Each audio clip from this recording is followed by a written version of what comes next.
Hello, and welcome to the Love Your Work Life podcast. I'm your host, Elissa Shuck.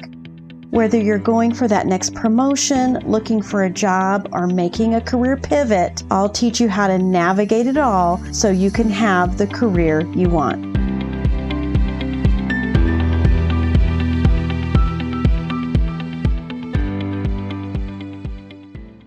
This is episode 65.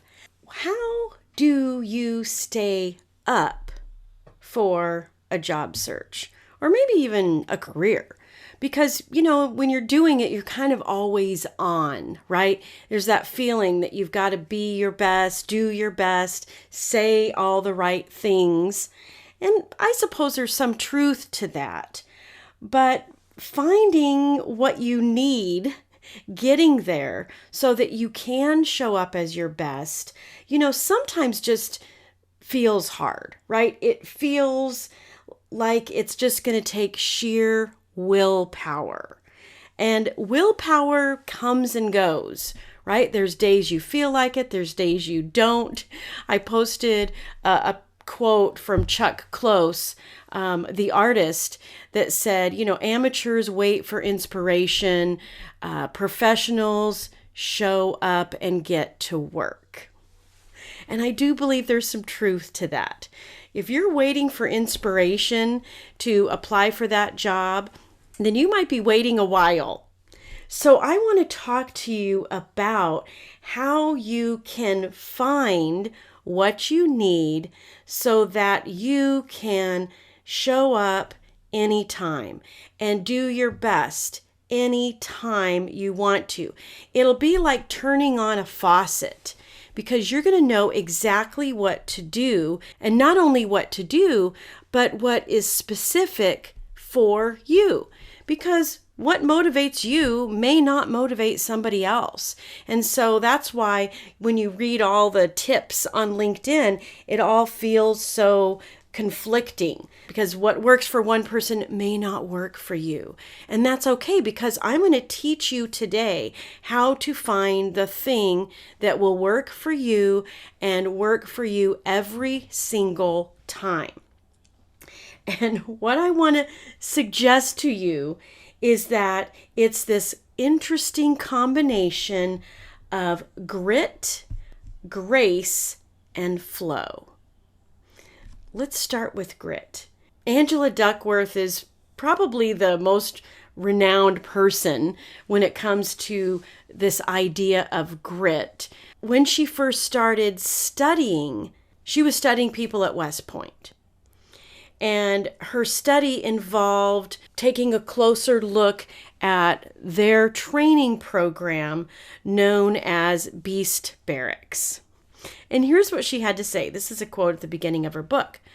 No matter what the domain, the highly successful had a ferocious determination that played out in two ways. First, these examples were unusually resilient and hardworking. Second, they knew in a very, very deep way what they wanted.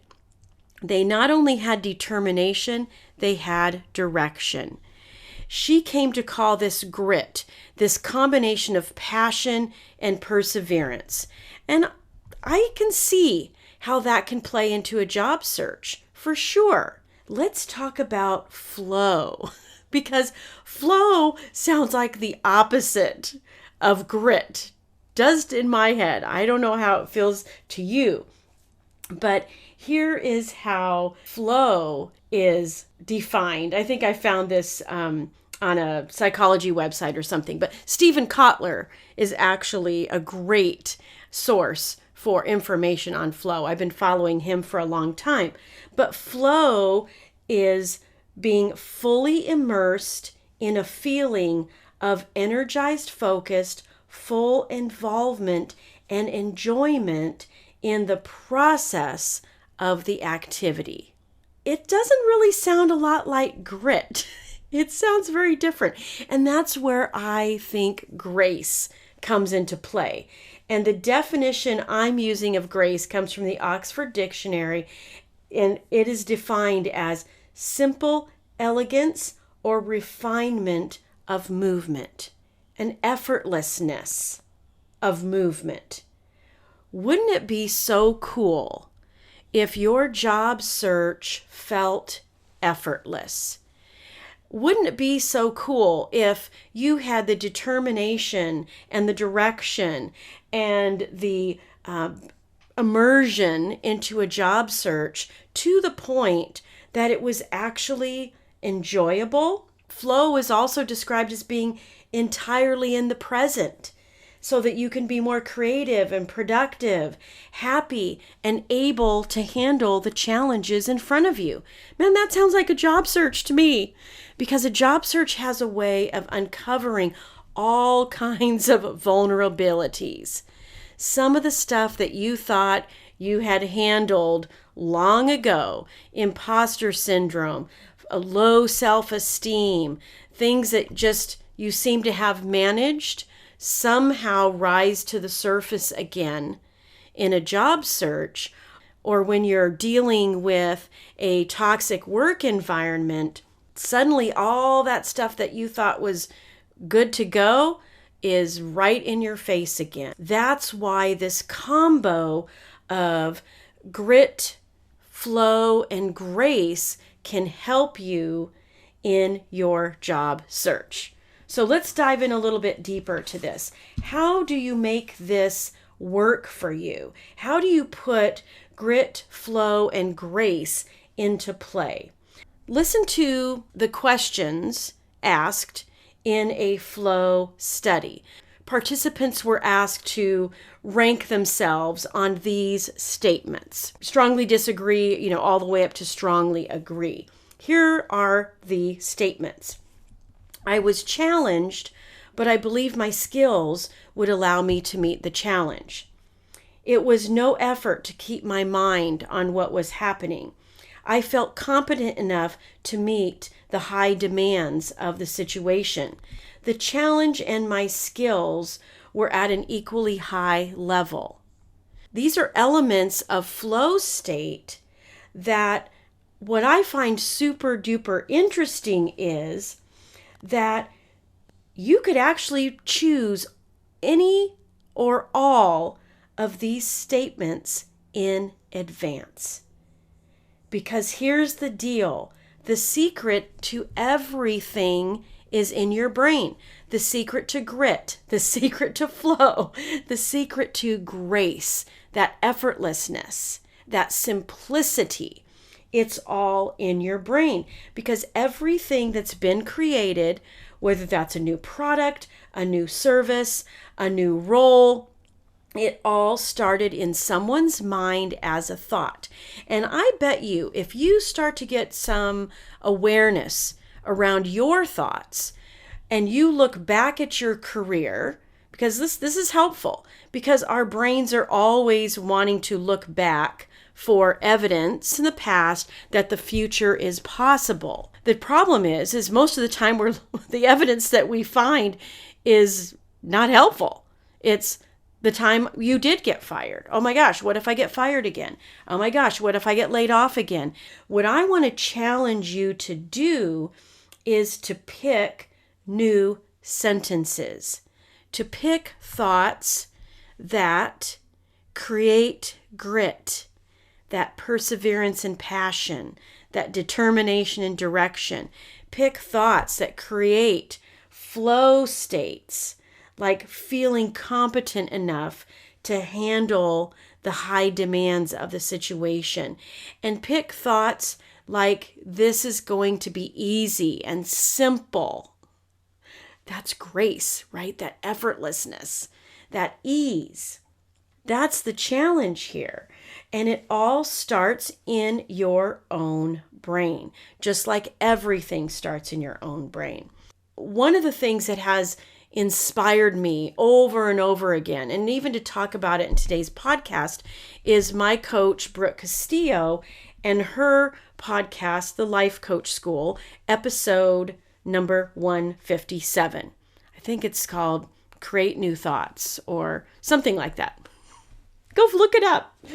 Anyway, the idea here is that we create our lives with our thoughts. Brooke has this really great way of explaining it, but you know that is a truth that's out there from a lot of people, right? Our thoughts create our reality. We can choose the meaning that we attach to any given circumstance, and meaning starts in your own brain. What you see and your experience of the world around you is determined by your thoughts. So managing a job search and doing all the stuff isn't the hard work. The hard work is managing your thoughts so that you create thoughts that you can believe about your next role that motivate you to take the actions you need to take. It's managing our thoughts, being aware of the thoughts that are negative, that don't serve us, that create bad feelings, and instead managing your mind in a way that helps you create thoughts that you can believe and that it feels better. That's how you know a thought is serving you. It doesn't have to be positive or negative as a label. That's an easy way to understand it. But you know the thought is working for you because it's something that feels better. That's it. Our feelings are those clues that tell us if the things we're thinking are working or not. So here's the process. Pick new thoughts and sentences, and then rehearse, practice, and believe them ahead of time with as much imagination and emotion as possible. I know that if we were to dive into the brains of athletes and authors and musicians, they are rehearsing and practicing and believing ahead of time. They are seeing that golf swing. They're seeing that pitch, that basketball. They're visualizing the ball going through the hoop. Are you visualizing yourself saying yes to that role? Are you seeing yourself sitting in that desk, talking to that team on a Zoom meeting? What are you doing to give yourself the pictures in your mind, thoughts and pictures that enable you to feel great and do the things that you want to do? That belief in advance. Belief sounds difficult because sometimes you think you just have to decide and believe hard enough. Belief is just a thought you keep on thinking, friends. That's it. And you believe it until you feel it. And then you act on the feeling. And the action creates the result. That's why this is a faucet that you can turn on anytime you want. Because once you create the thoughts that you know give you the feelings that drive you to action, you can pick those anytime you want to. You really can. You don't have to wait to feel good to pick a new thought. You pick a new thought to feel better. Don't get it the wrong way around. It all starts with thoughts. So how does this play out? How does this play out in your job search? Well, number one, you're not going to worry about annoying a recruiter when you reach out because you're going to be bold. If you just decide that this is what you're going to do, you'll just do it. There won't be any worry. There won't be any such thing as a waste of time. There's nothing that frustrates me more, and I guess it's a combination of frustration and heartache a little bit, because so many people are commenting on posts on LinkedIn that they don't want to waste their time doing that interview. They want to have all the information up front so that they don't waste their 30 minutes talking to someone. Really? Is your future self who landed a great role, do they think any of those 30 minutes was a waste of time? Probably not, because you got the job. And even if it took lots of 30-minute conversations to get there, the future you that learned and got value and accumulated information and interview skills and all the stuff that happens in those conversations one after another, your future self does not care. I've got clients going through the rigorous interview process at Amazon, and they've got their eye on the prize. So that loop interview, totally worth it, because they're living from their future self, the person that's landed the role, who actually doesn't think that investing 8 hours and 8 weeks or whatever it takes is a waste of time. You'll do whatever it takes. The time you have to invest, the energy you have to invest, the money to get that new resume or hire someone to help you and teach you how to do interviews well, it'll be totally worth it. It's an investment that you're going to recoup so fast. You will have that next role. That is how this plays out. What do you have to think to feel determined? What do you have to think to ignite the passion that you have for that next step in your career that feels so perfect and logical and the exact thing that you want? You can decide if your job search or your career is a grind or a series of states based on believing ahead of time that what you want is possible. Go back and think. Grit, that combination of perseverance and passion, flow, being in the moment in a way that's effortless and only focused on that moment so that you can have this higher level of productivity and creativity and just effortlessness, the grace and the simplicity in a job search. Man, it's possible. So get to work.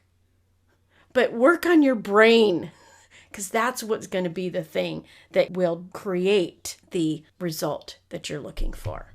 All right. Until next time.